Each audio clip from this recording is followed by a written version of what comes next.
यह आदमी अभी अभी रिहा हुआ था और दरवाजा खटखटाकर आई पानी की मशीन की मरम्मत करने वाली औरत पर बुरी नजर डाल बैठा। वो धीरे धीरे औरत के पीछे आकर खड़ा हुआ, ऐसे दिखा जैसे साधारण बातचीत कर रहा हो, और पूछा कि क्या वो अविवाहित है। जब उसे पता चला कि औरत की हाल ही में शादी हुई है तो उसके चेहरे पर और भी खतरनाक भाव उभर आए।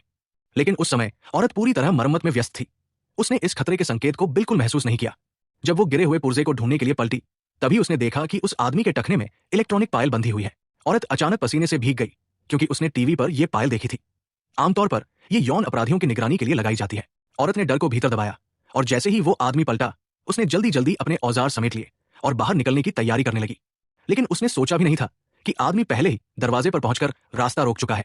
उसने दरवाजा बंद कर दिया और धीरे धीरे उसकी ओर बढ़ने लगा। अब औरत पूरी तरह अजहाय थी।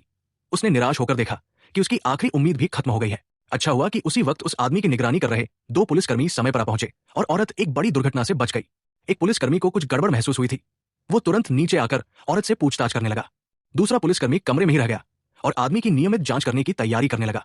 लेकिन उसे पता नहीं था कि पकड़ा हुआ शिकार छूट जाने से आदमी का गुस्सा उबल चुका था।